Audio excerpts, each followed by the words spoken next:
Olá, tudo bem? Você está no novo episódio do podcast Política Real junto com o Portal IG. O entrevistado da semana é um jovem, mas comanda uma das pastas mais importantes da cidade de São Paulo. Ele é presidente da Espetures. Gustavão, meu amigo, valeu por ter vindo. Obrigado. Tá com dengue, mas tá firme aqui. Espero que seja dengue, né? Porque se for Covid, você vai lascar todo mundo aqui no estúdio. Não é. Covid deu negativo, eu tô um pouco baqueado, mas não podia perder a oportunidade de a gente conversar hoje. Gustavo, vamos começar um pouco da sua entrada na política. Como correu isso? Porque hoje a juventude ainda tem muito acesso à política por causa das redes sociais, né?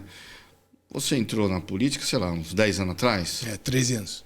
Não tinha redes sociais, né? Igual eu também não tinha redes sociais, né? Não tinha nada que ficasse me bombardeando de informação política que me desse vontade. Como que foi essa sua entrada na política? Eu tava fazendo cursinho para entrar no Mackenzie, né? Eu queria fazer direito no Mackenzie, que acabei fazendo. Tinha um colega na sala do cursinho que, um dia conversando com o professor, ele falou que era da juventude do PSDB, que trabalhava na Secretaria de Educação. Eu perguntei para ele como funcionava, porque na época eu fazia parte de uma ONG que chamava Um Teto para Meu País, que construía casas emergenciais em comunidade. Só que a fase final da ONG era junto com o poder público identificar quais os problemas da comunidade para tentar sanar com políticas públicas na região. Então, por exemplo, resolver esgoto céu aberto, esse tipo de coisa. Aí eu falei pra ele, como que funciona, né? Eu tenho interesse em saber só como é que é. Aí aquela história, né? Você pergunta se paga pra filiar, né? Bem quem não sabe nada, e ninguém da minha família nunca tinha sido filiado a partido nenhum, nem tinha trabalhado voltado pra política. O primeiro evento que ele me leva, por coincidência, destino só pode ser, foi quando o Bruno Covas mudou o título de eleitor de Santos para São Paulo e se inscreveu nas prévias do PSDB em 2011. Esse foi o meu primeiro evento. No evento eu conheci um pessoal que era ligado ao Bruno, eu ainda não conhecia o Bruno. Então, para minha sorte e destino, eu acabei caindo no grupo, que era o grupo do Bruno Covas durante as prévias, aí gostei e não parei nunca mais. E você passou pelo governo de estado e municipal, né? O governo de estado acho que foi agricultura e secretaria de energia. Foi energia, cultura, governo. E governo. Depois prefeitura, secretário executivo, braço direito do prefeito. Qual desses aí foi mais desafiador? Qual que você fala, putz, isso foi muito desafiador, sabe? Eu acho que... Engraçado, acho que quando eu fui ser assessor do vice-prefeito Bruno Covas, então durante a campanha de 2016, eu acompanhei o Bruno em tudo. O Bruno era candidato a vice de João Dória, te ganha a eleição, e eu começo a trabalhar diretamente com o Bruno mesmo. Saio do Palácio dos Bandeirantes e vou trabalhar com o Bruno. Eu acho que quando eu viro assessor dele pela primeira vez, com ele vice, foi o momento mais difícil. Porque quando eu viro o secretário executivo dele, eu já tinha o ritmo dele, eu já sabia trabalhar com ele. Mas logo que a gente entra na prefeitura e eu vou assessorá-lo no gabinete do vice-prefeito, que eu ainda estava pegando o ritmo dele e o que era mais importante assim para ele no dia a dia, ali foi um grande desafio. Foram uns 3, 4 primeiros meses assim que eu pouco dormia. Bom, e aí, com a morte infelizmente, do prefeito Bruno Covas, o Ricardo Nunes te convida em 2001 para entrar na Espetures. Fez uma transição, mas virou presidente logo em seguida.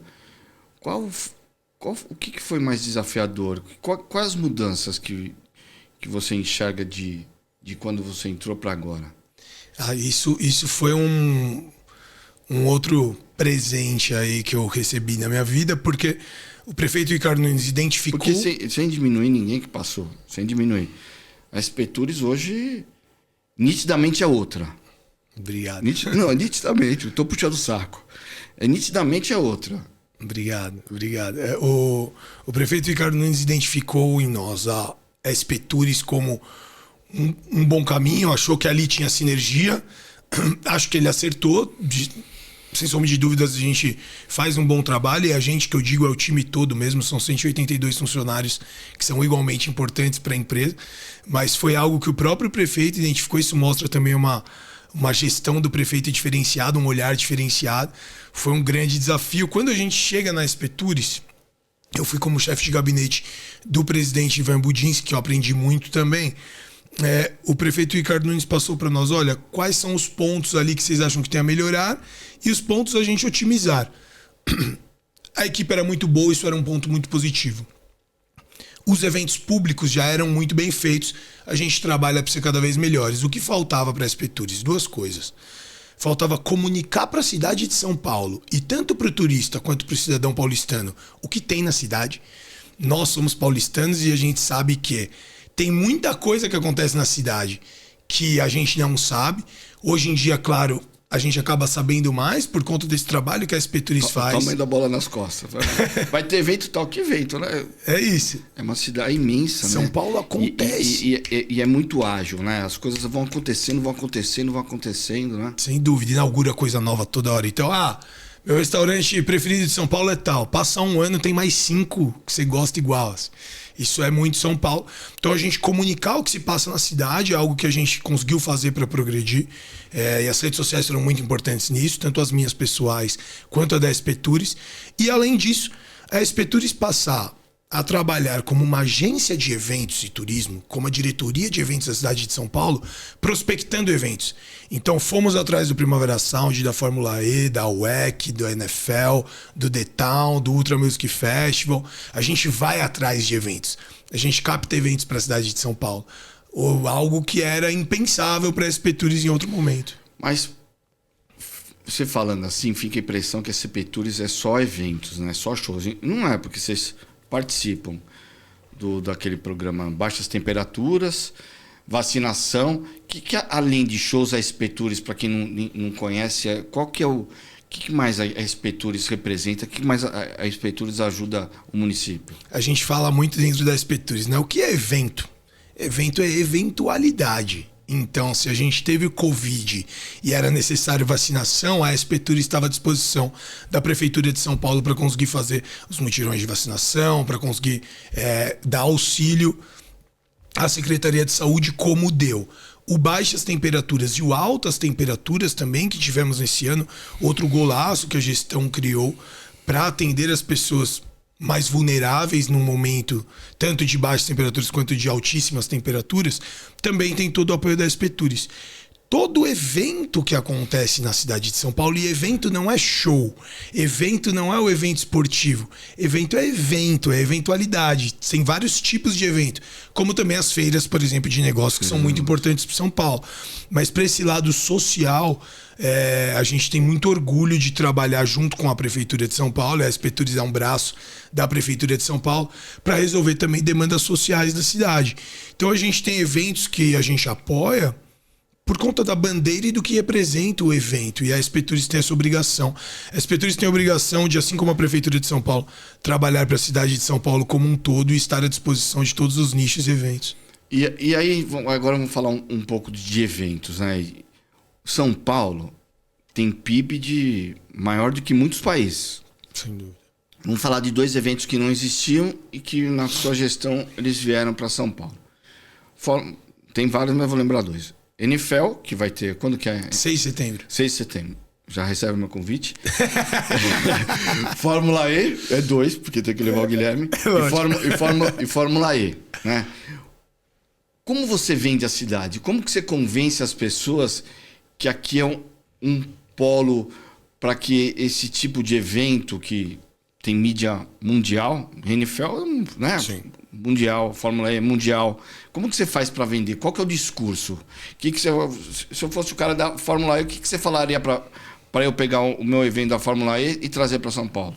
Primeiro a gente compila tudo que São Paulo faz e recebe. Então a gente leva para os eventos internacionais durante essa prospecção deles, tanto que a gente organiza o maior carnaval do mundo, que a cidade de São Paulo recebe, porque esse é o maior do Brasil, é o maior do mundo, que são 15 milhões de pessoas ao longo de 3 finais de semana na rua.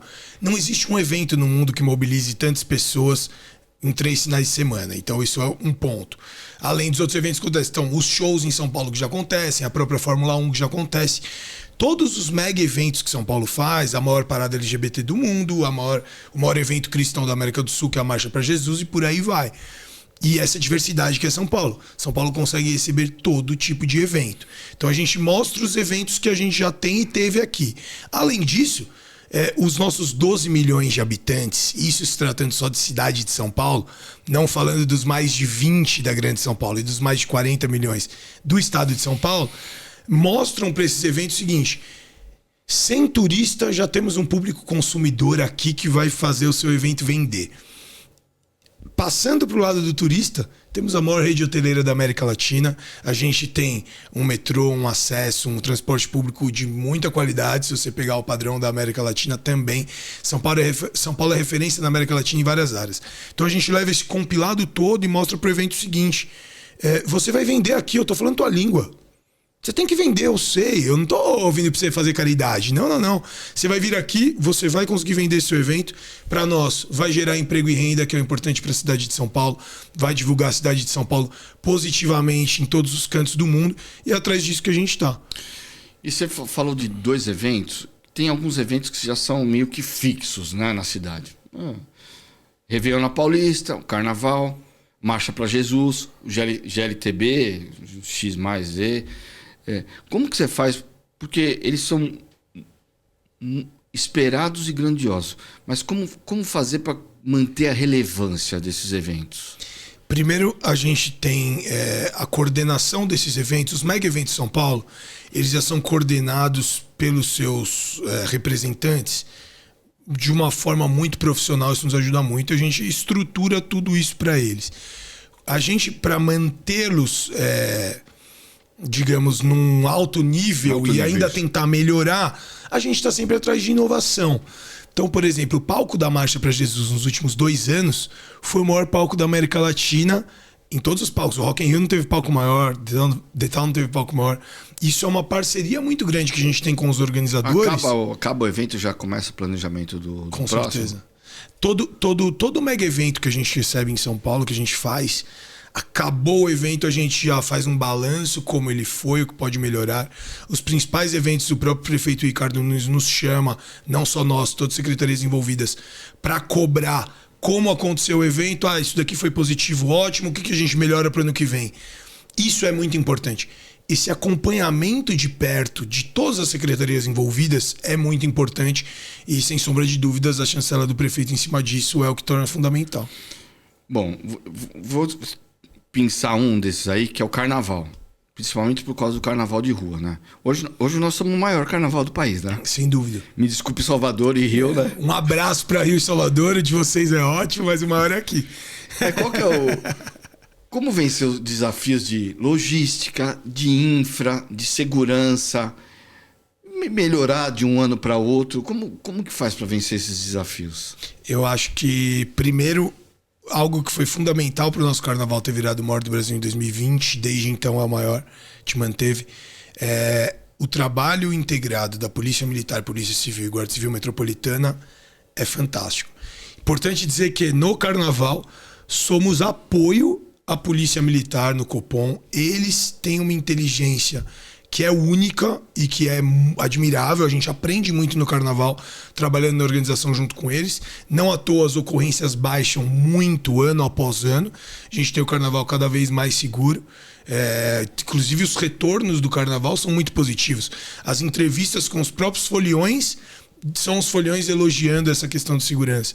E aí eu acho que esse trabalho nosso, senhor, nós como prefeitura mesmo, não só as Petures, de identificar os pontos que aconteceram no carnaval deste ano para melhorar no ano seguinte. Por exemplo, a gente tem o trabalho da Secretaria de Subprefeituras, que assim que acaba o bloco, passa o cordão da PM, na sequência já vem a limpeza. Ou seja, tem um bloco para 300 mil pessoas acontecendo em Ibirapuera, quando o bloco vai embora, dá 1 hora a rua tá limpa. Isso é diferencial, a gente tem noção de quantos banheiros precisa. Isso é o quê? São as equipes acompanhando em loco. O carnaval de rua é uma coisa de família também? Dá para ir família? Vão famílias? O carnaval de rua hoje em São Paulo é totalmente diverso a ponto de... Existem blocos infantis, existem blocos religiosos, existem blocos que são para 400 mil pessoas e para o pessoal mais... e para farra, etc., que também todos têm direito. Existem blocos, por exemplo, de... música eletrônica mais nichado, de rock mais nichado. O carnaval é para todos os gostos. Tem muitos blocos familiares, muitos. É claro, os blocos mais divulgados acabam sendo os megablocos, que acontecem nos principais trechos e levam a milhares e milhares de pessoas. Mas tem com certeza bloco família também.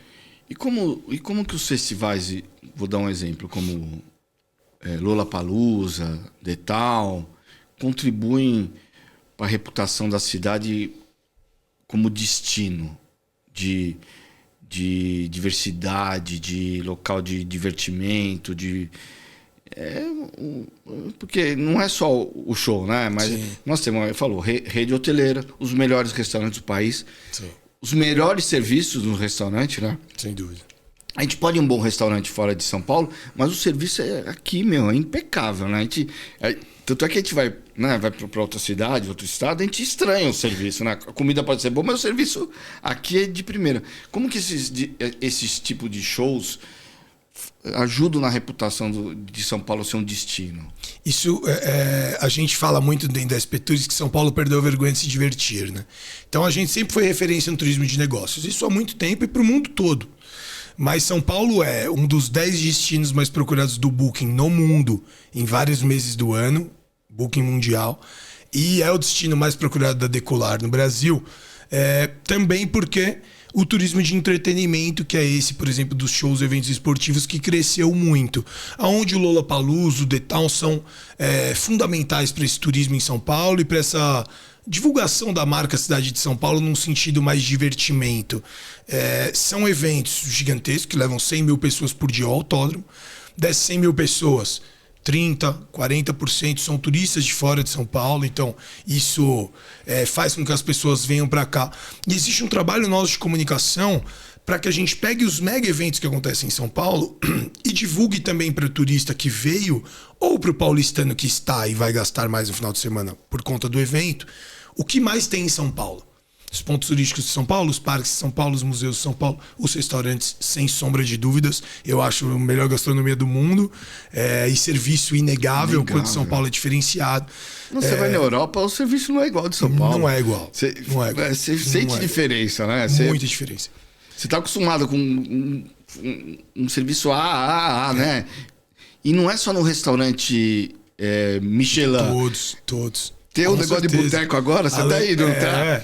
O garçom é gente boa, conversa, atende bem, traz a comida rápida, quando demora vem conversar. É outro nível, né, São Paulo? É isso, né? Pro paulistano, pra gente, por exemplo, voltar num bar, além do bar ter comida boa e cerveja gelada, ele tem que ter um atendimento diferenciado. Tem um bar do Luiz que eu adoro, o bar do Luiz lá na Zona Norte. Na Zona Norte. O dono te atende. É isso. Vem na tua mesa, né? Vem atender, é um puta diferencial. Com certeza, com certeza. A gente tem esse diferencial mesmo. Bom, você disse, eu vou ler aqui que você disse algo numa entrevista no final do ano passado, entre aspas, São Paulo não deve nada às metrópoles do mundo em relação aos grandes eventos. Por que a gente perdeu a Madonna pro Rio? A gente não perdeu, a gente não disputou. Inclusive, parabéns ao Rio de Janeiro, parabéns ao prefeito Eduardo Paes. Eles foram muito ágeis e hábeis nessa. Acho que muito legal a Madonna no Rio, gratuito na praia de Copacabana, muito legal mesmo. A gente não disputou isso porque a gente não tinha mais infra, não tem mais infra para receber uma Madonna de forma gratuita. Mas é que tá, de fato, isso foi uma ação da Prefeitura do Rio de Janeiro, do Governo do Estado do Rio de Janeiro e Itaú, lá no Rio, se eu não me engano, tá, gente? Eu não sei exatamente todos os players envolvidos. Que não houve disputa, eles pensaram fora da casinha, foram atrás. Admito, a gente não pensou nisso, eu não pensei em fazer isso, mas claro, o que é bom se copia, então a gente vai ter um prazer enorme se a gente conseguir receber. O que a gente disputou foi, por exemplo, a NFL a gente disputou, a Fórmula 1 ficar aqui a gente disputou, mas assim, existem muitos eventos. Nem todos os eventos vão acontecer necessariamente em São Paulo. O nosso ponto é, os principais eventos que acontecem na América Latina acontecem em São Paulo. Principalmente os periódicos. Eventos... aquele evento vai acontecer em tal momento, em tal lugar. Tudo bem. Mas os eventos que eles são anuais ou acontecem cada 2 anos, São Paulo tem. E a gente é referência nisso na América Latina toda. Mas, claro, o show da Madonna gratuito Copacabana vai ser fantástico. Isso é um golaço do Rio de Janeiro. Quem sabe um dia a gente consiga organizar assim em São Paulo. A gente adoraria. Mas acho que quando a gente tem aqui Fórmula 1, The Town, Primavera Sound. Por exemplo, Primavera Sound, maior festival de música da Espanha, São Paulo. Ultra Music Festival, maior festival de música de Miami, aconteceu em São Paulo no ano passado. A NFL, que só acontece em outros 2 países do mundo, além dos Estados Unidos, que é a Alemanha e a Inglaterra, vai ter pela primeira vez no Hemisfério Sul, aqui em São Paulo. A gente fala do The Town, que então a gente tem como o Hilton Rock in Rio, por exemplo. Fórmula E e WEC. São Paulo é a única cidade da história, não só no momento da história, a ter as 3 principais categorias da FIA. Fórmula 1, WEC e Fórmula E, nem Londres, nenhum lugar do mundo nunca teve. Só São Paulo. Tudo isso que São Paulo tem, além de ter se tornado o maior carnaval do Brasil, além de ter maior parada LGBT e maior marcha para Jesus do mundo, por aí vai. Tudo isso... E tudo lota, né? E tudo lota, e as feiras, e o consumo. Tudo isso mostra o quanto São Paulo é a capital do entretenimento da América Latina. E sem sombra de dúvidas, Rio, Buenos Aires e Santiago são cidades, Cidade do México, são cidades que vão receber eventos muito importantes, que também é importante para São Paulo. É muito bom para São Paulo que o Rock in Rio leve grandes artistas para o Rio de Janeiro e eles passem em São Paulo também. Assim como o The Town traga para São Paulo e eles passam em Rio de Janeiro também. Então, o mesmo serve para Buenos Aires, Santiago e Cidade do México. Acho que são as cidades mais referências de eventos na América Latina. Mas acho que, sem sombra de dúvidas, isso os números mostram, São Paulo está na ponta. Então, eu falei de Madonna, mas parece que você tá fazendo um contra-ataque, né? Porque já tem sei os que você vai falar. que você vai trazer a Beyoncé. Quem dera. Olha, assim... Vai ter uma negociação para trazer a Beyoncé? Ó, existem negociações do privado para trazer a Beyoncé. Não somos nós as Petús. Isso é uma coisa que eu tomo muito cuidado a falar. Agora, a gente quer apoiar a vinda. Então, o setor privado sabe... Mas você tem conversado com a turma? Que estamos à disposição para ajudar no que for preciso. Então, o que couber ao setor público fazer para que consiga, por exemplo, a vida da Beyoncé para São Paulo, a gente está à disposição. E a própria Madonna e outros grandes artistas também. A gente está de portas abertas, só que isso é uma negociação do setor privado com os artistas. Então, não, eu, SP Tours, não negocio com a Beyoncé.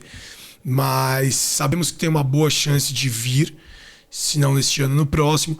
Depende dela sair em turnê internacional.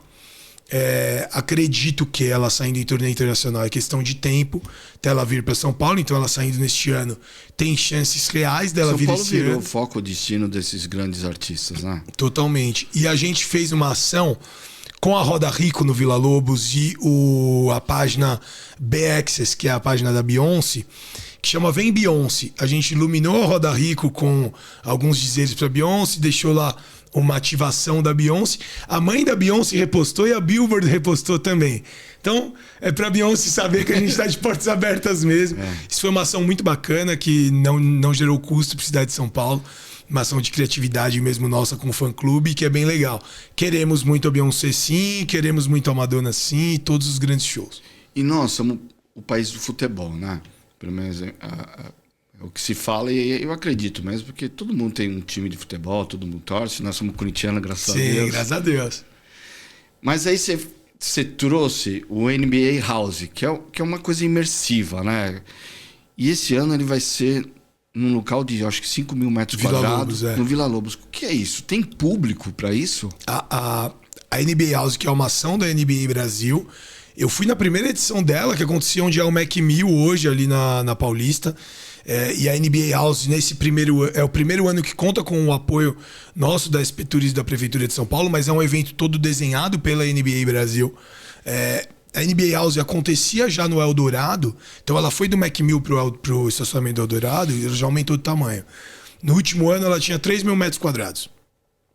Já sold out todos os dias, sucesso absoluto. Esse ano vai no Vila Lobos com 5 mil metros quadrados, praticamente dobra. É um dos eventos de grande sucesso porque a NBA ela já é muito grande em São Paulo e no Brasil. Muito, muito grande. Como acontece o evento? Ele passa nas finais da NBA, então nos jogos das finais, que pode ser de 4 a 7 jogos, depende dos resultados. Abrem alguns outros dias para experiências.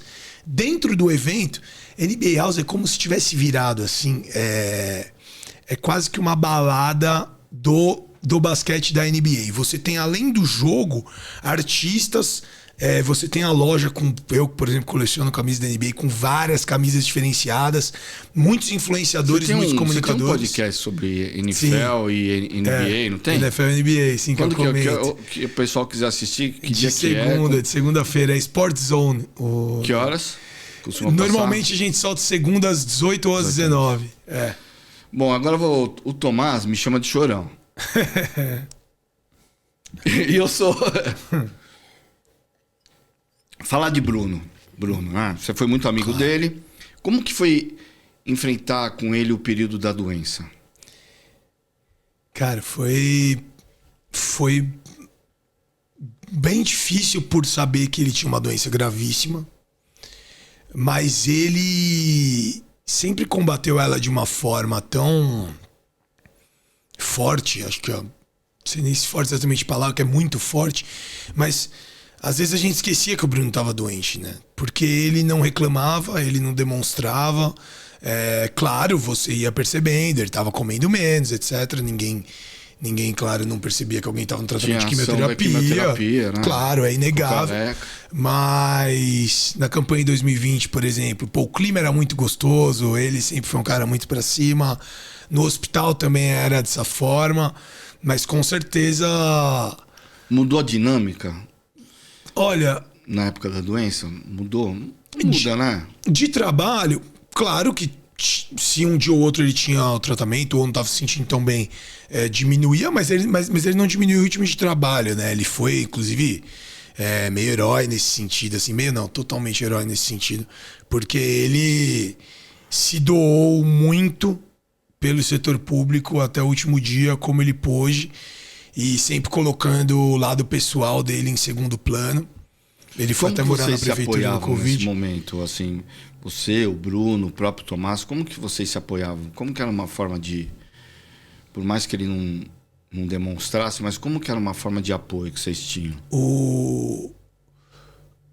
A gente sempre falava muito que venceria essa batalha e a gente realmente acreditava nisso, então não era, a gente tá sendo otimista aqui e tal. Não, eu tinha certeza que o Bruno ia vencer. Tomás tinha certeza que o Bruno ia vencer e o Bruno tinha certeza que ia vencer.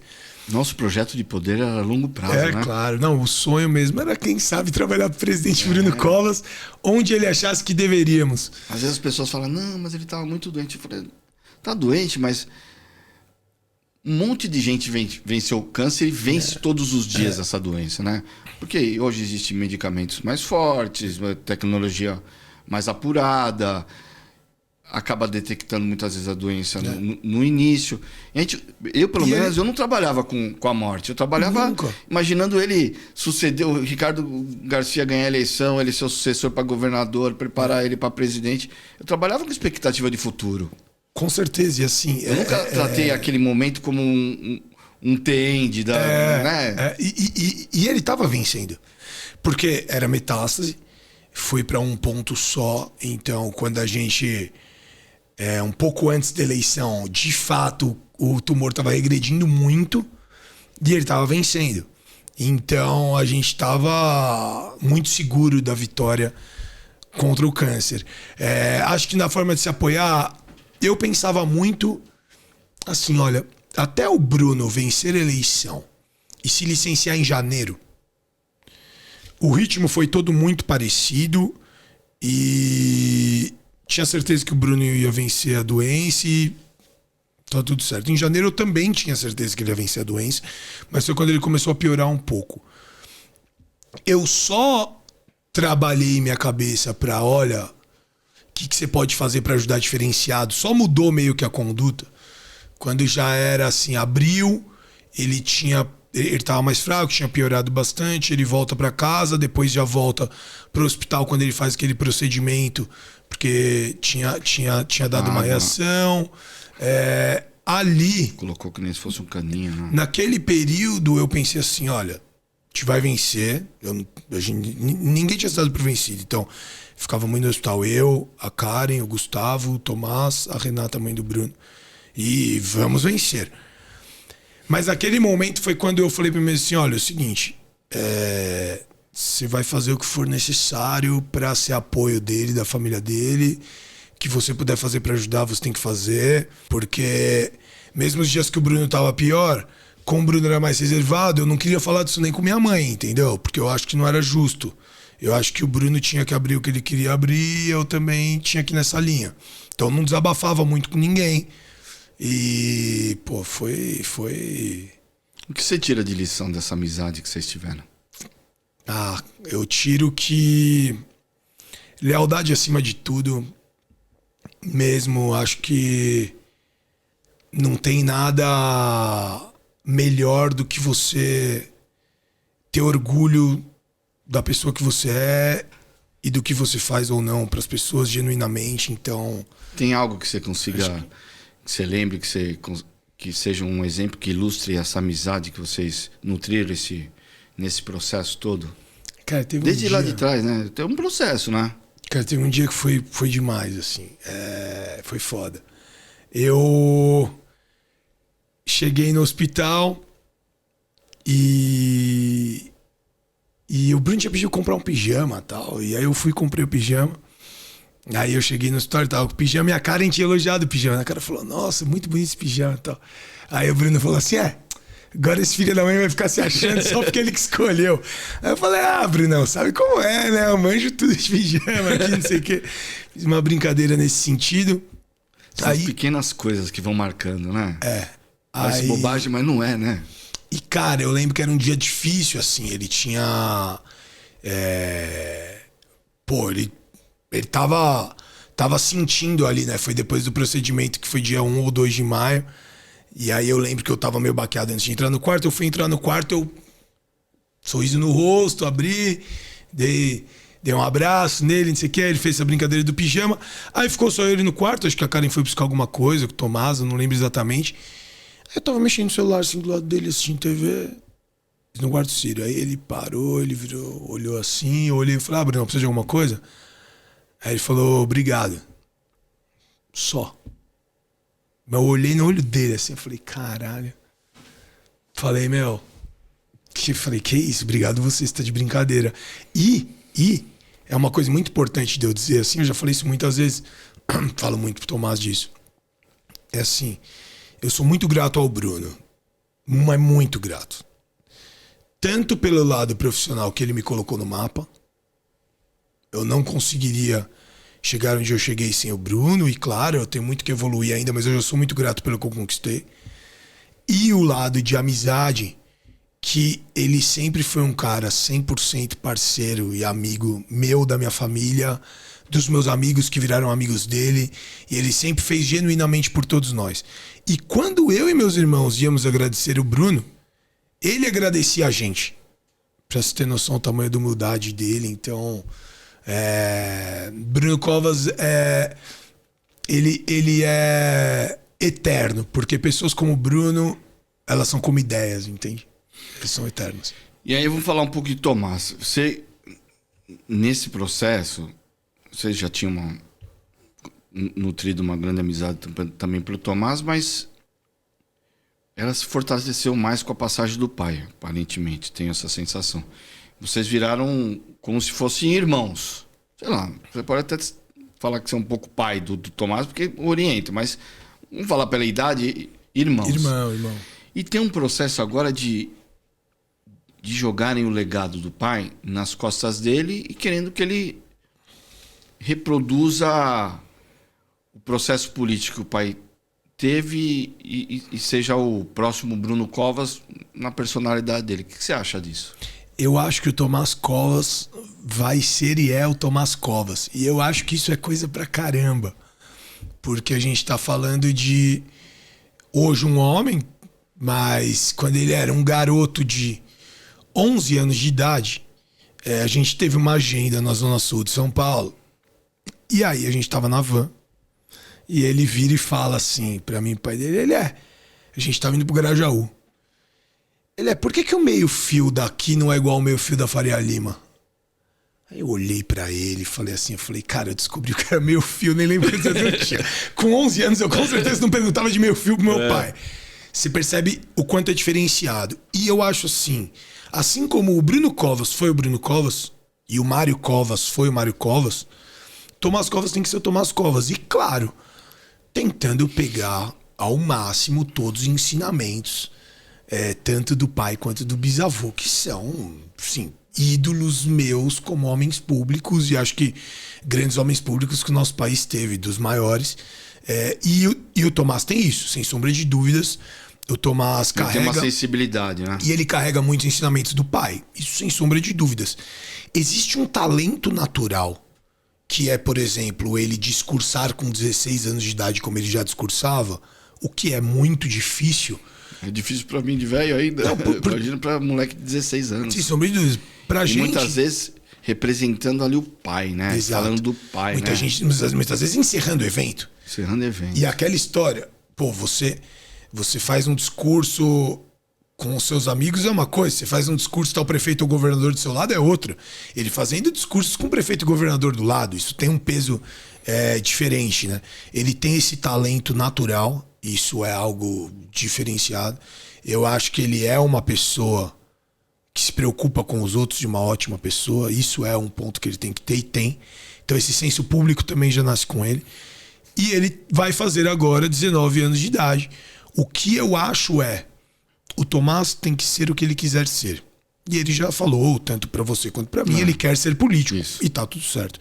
E nós, como grandes amigos do pai dele e dele, temos que ajudar e dar as ferramentas necessárias, mas sem nenhum tipo de pressão.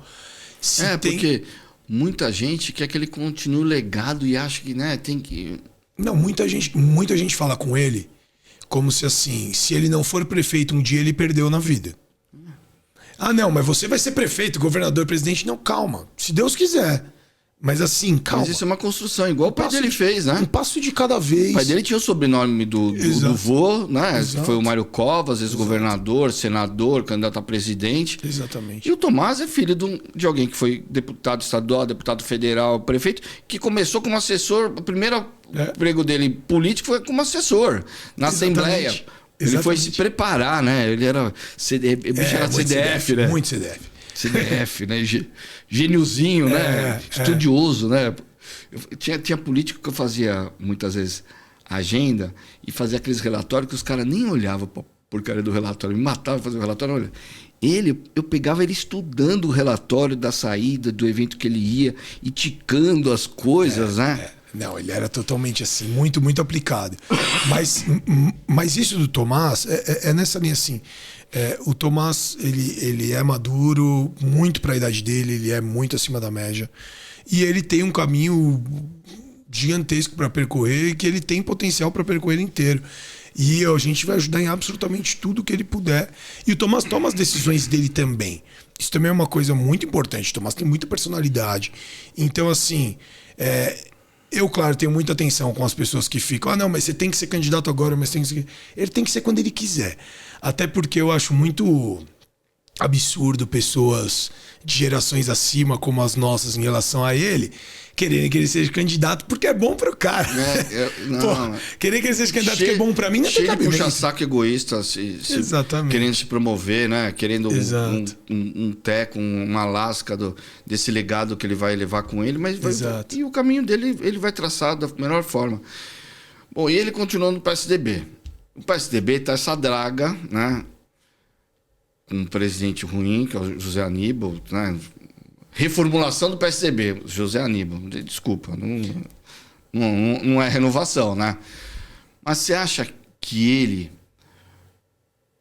lógico, tem todo esse legado, ele pode ser um caminho de reconstrução do PSDB, ele, Tomás? Ou esquece isso? Eu acho que é bobagem. Eu acho que o Tomás tem todas as condições para isso. Porque o PSDB, que permitam, se o Bruno tivesse vivo, o PSDB era não outro, essa draga. Era outro. Lógico, era outro. Era outro. Mas assim, Tomás tem condições disso? Tenho certeza que ao longo dos anos ele tem essa condição. Agora, vão deixar? Por que eu falo isso? Porque assim, o PSDB é o meu primeiro e único partido toda a minha carreira. E ele não é esse partido que existe hoje, que só tem a legenda e o nome PSDB.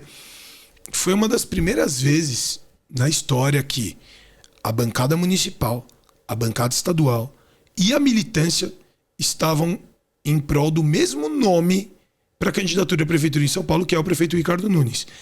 Ou seja, existe 95% do partido em São Paulo a favor de uma candidatura. Isso não aconteceu quando era Geraldo e Kassab. Não aconteceu. Não aconteceu. Parte da militância queria naquela época, eu lembro porque eu trabalhei depois no governo Kassab, mas a militância queria o governador Geraldo, a bancada, parte dela, um ou dois queria Geraldo, mas parte dela queria Kassab, mas existia uma vontade da militância ter o Geraldo como candidato. Entendi. Geraldo Então, como... Nesse momento, não. era todos contra um, né? Porque isso. contra o Zé Aníbal, né? E ele não teve a capacidade de escutar o partido. Não, basicamente, quem do PSDB Manifestou não... o que você falou. Teve manifestação e uma carta da bancada de vereadores. Teve manifestação e uma carta dos deputados estaduais. A militância fez um evento que reuniu família Covas, Montoro, um evento muito representativo. Tudo isso. A verdade é, quem do PSDB não está com o Ricardo, que é esses 3%, talvez, do PSDB inteiro, são as pessoas que quiseram cargo A ou B, espaço A, e não teve. E uma coisa disso é o seguinte, que eu falei pra muita gente em relação ao grupo do Bruno, né? Como foi o grupo do Bruno? Primeira coisa, o prefeito Ricardo Nunes foi muito correto, muito leal, não só ao grupo do Bruno Covas, como ao Bruno Covas.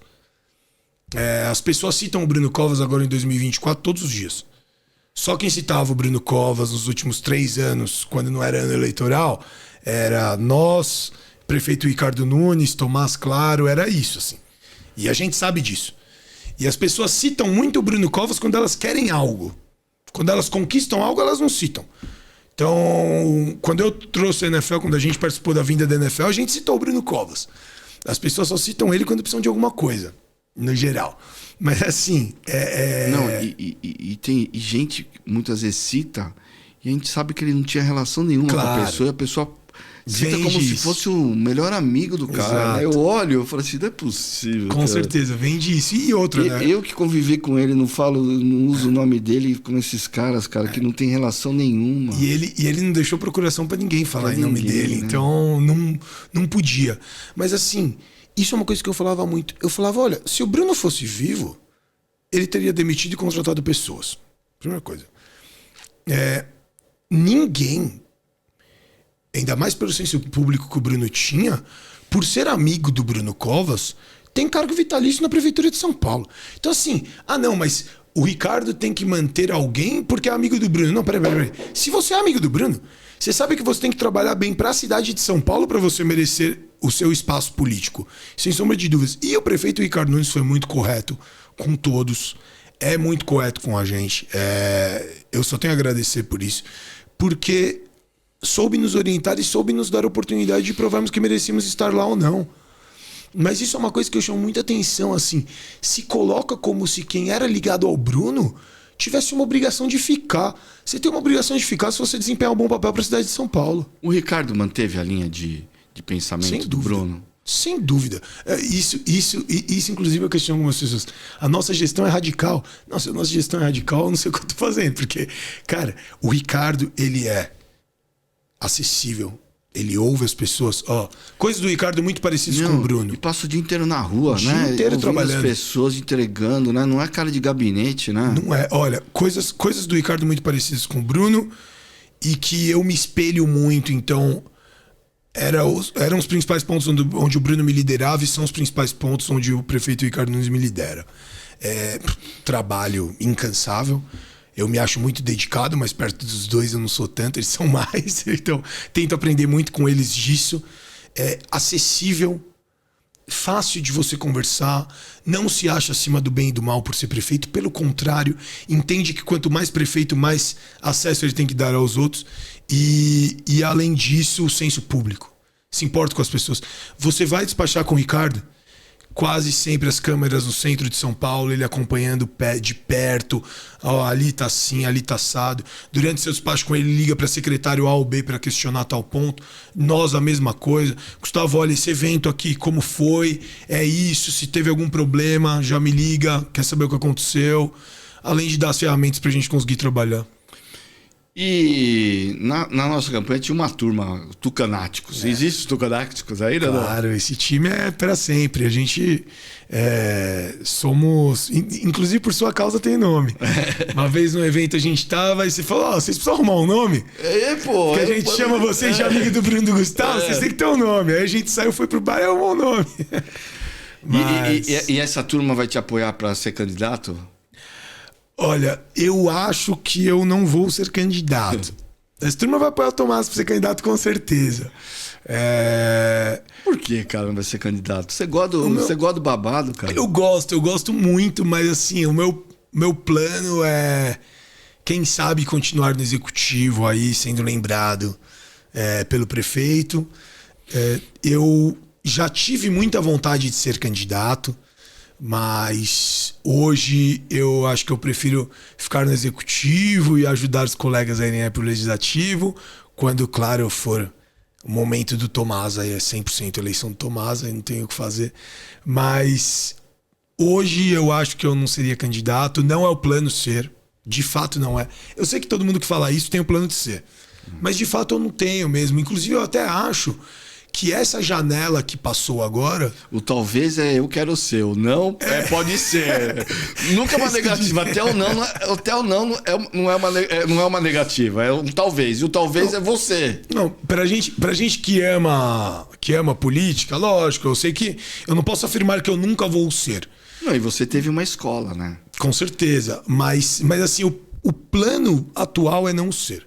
Eu acho, inclusive, que essa janela de agora, 2024... vai ser difícil eu ter uma janela tão boa quanto essa para ser. Então, eu tenho noção que eu não sendo candidato e eu não sou, já tinha que ter me descompatibilizado. Uma janela que poucas vezes pode se passar aí de ter chance, né? Não tô falando que eu ia ganhar a eleição, não. Eu acho que eu ia brigar por isso, se eu fosse candidato, eu ia me dedicar por isso. Mas a gente tem aí muitos candidatos fortes que já tem recall, não é meu caso. Então eu acho que eu teria condições de ser player, mas não de ser um favorito. Acho que com muito pé no chão e trabalho a gente poderia, quem sabe, vencer a eleição. Mas não é o plano é quando o Tomás quiser a gente apoiá-lo, é a gente ir para a reeleição do prefeito Ricardo Nunes, que eu tenho certeza que vai se reeleger. Eu acho que se as eleições são hoje, ele se reelege.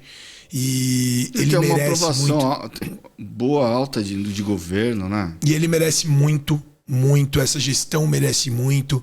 A gente fez muita coisa, tá fazendo muita coisa, ainda vai fazer muito mais.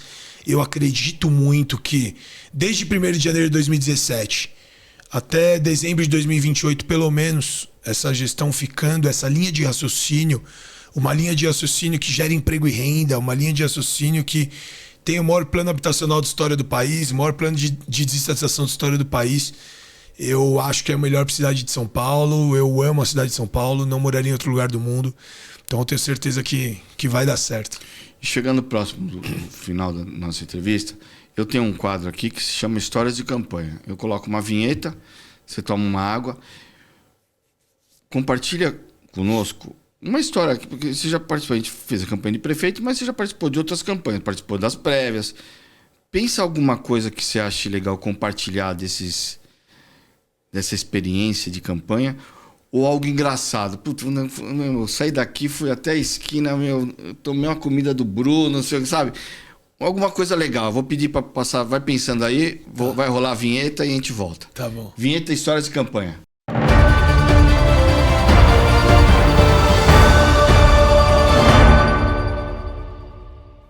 Gustavo, e aí? Qual uma história legal para compartilhar com a turma aí? Tem uma que é muito boa. Campanha 2016. E eu acompanhando o Bruno nas agendas durante a campanha, principalmente aos finais de semana, né? Que não era o meu horário de trabalho. E a gente ia numa van, numa equipe de 15, 17, só risada, só brincadeira, clima muito gostoso. Aí, nosso amigo Edu Balota me manda mensagem: amanhã você vai acompanhar o Bruno numa agenda numa igreja que é terno e gravata. Mas só você vai acompanhar o Bruno amanhã. Eu falei: tá bom, mais alguma instrução, tal? Não, é isso. Tá bom. Cara, acordo, 35 graus. E eu, né, peguei... Terninho e gravata. Deixei o paletó e a gravata num cabide, mas já fui com a calça, meia social, sapato, etc. E o terno no cabide pra eu colocar quando fosse à igreja. E o Tomás tava jogando xadrez no Paulistano, eu acho que ele jogava, que ele era sócio, eu acho que era o Paulistano, se não for algum clube de São Paulo. O Tomás estava no campeonato de xadrez e o Bruno acompanhando. Aí a gente foi com a nossa equipe lá e eu fui entrar para cumprimentar o Bruno, ver o Tomás lá um pouco.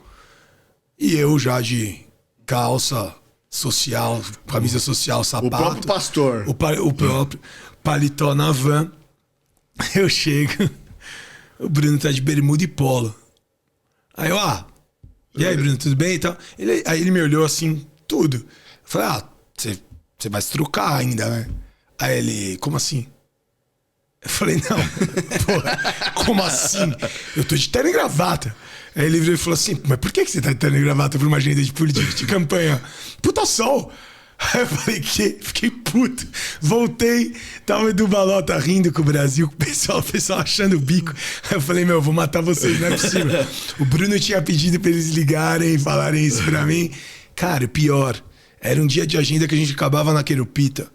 Eu fiquei das 9 da manhã até umas 8, 9 horas da noite. Não tinha como voltar pra casa pra não deixar de cumprir a agenda. Eu fiquei puto, e ele ria e tirava onda comigo. Putz, a vida, essa foi uma muito boa. E era muito assim, né? Trabalhar com o Bruno era muita brincadeira, um clima muito alto astral.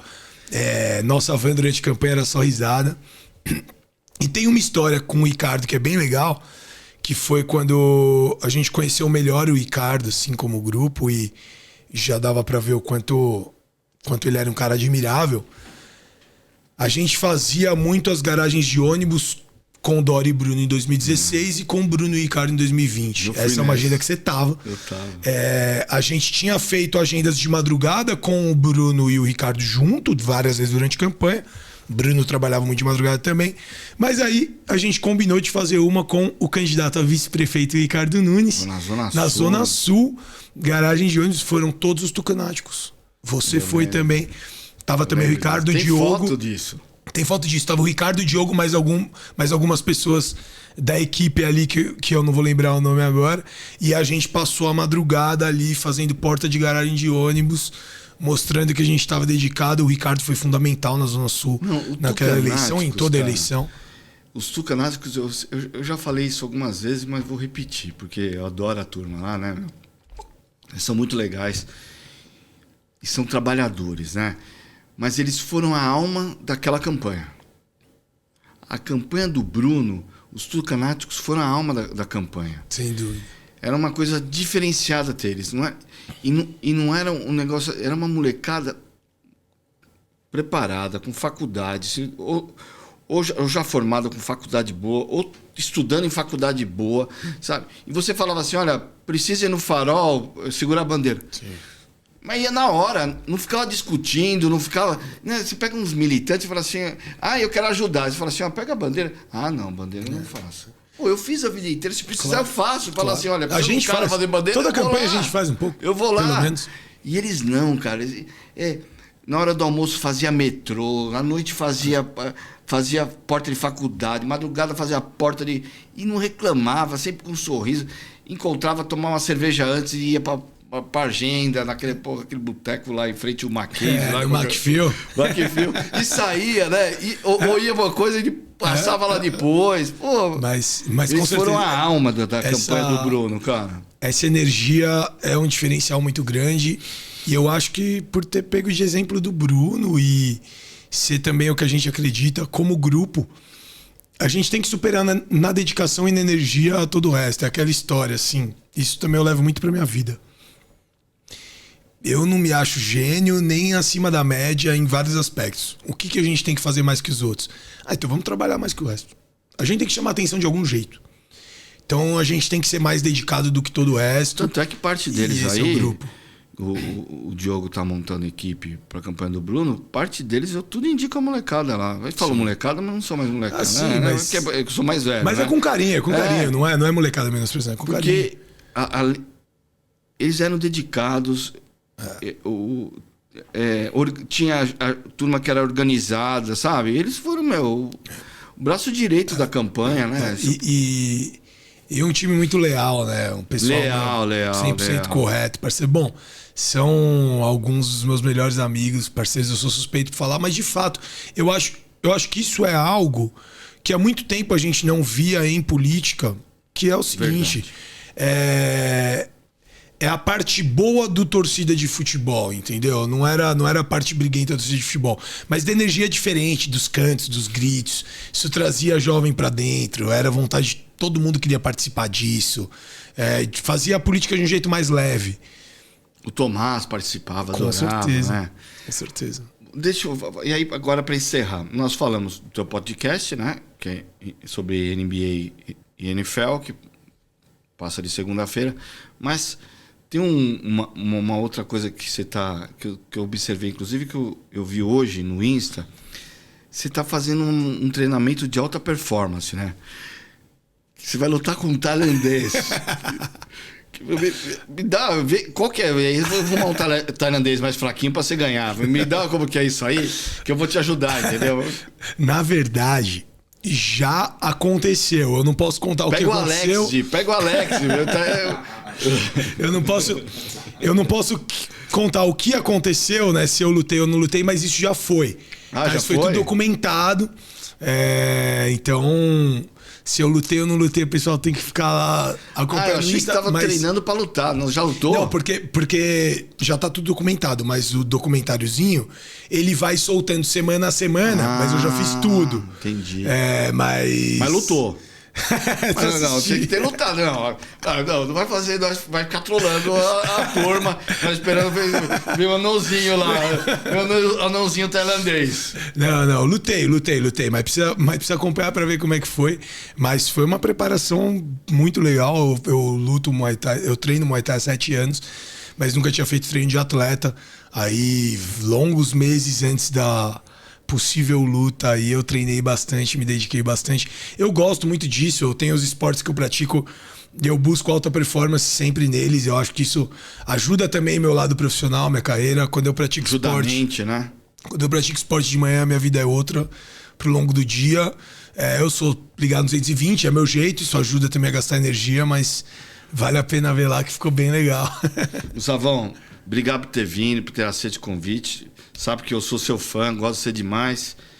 E torço para que você continue trilhando esse caminho de sucesso que você tem trilhando. Volto a dizer, a SP Tours antes de você. E agora ela tem uma diferença imensa. Eu escuto isso, inclusive, de funcionários lá dentro, porque eu tenho amigos lá dentro que falam assim, olha, ele é meio nervosinho, mas é de uma competência que transformou a empresa. A empresa hoje tem vida, é uma outra empresa. Escuto isso de funcionário, tem uma amiga que me fala isso. Não, obrigado, senhor. Eu que sou fã seu, você sabe que você é referência pra gente. Aí aprendi muito com você, aprendo ainda. E o Política Real Podcast é um podcast que consolidou muito. Você conseguiu trazer alguns dos principais players da política nacional aqui. Eu tô muito honrado de ter feito parte. A gente vai se virando, né? Gigante. A gente se reinventa. E é mesmo. Os comentários... O nosso buraco tem uma mola embaixo, então nós cai e pau. Resiliência sempre e cair jamais. Valeu, Gustavão. Obrigado, Valeu. Viu? E obrigado para você que nos acompanhou nesse novo episódio que entrevistamos Gustavo Pires, presidente da SP Tours. E não se esqueça, nos siga nas redes sociais e dê seu like no YouTube. Podcast Política Real, junto com o Portal IG. Forte abraço!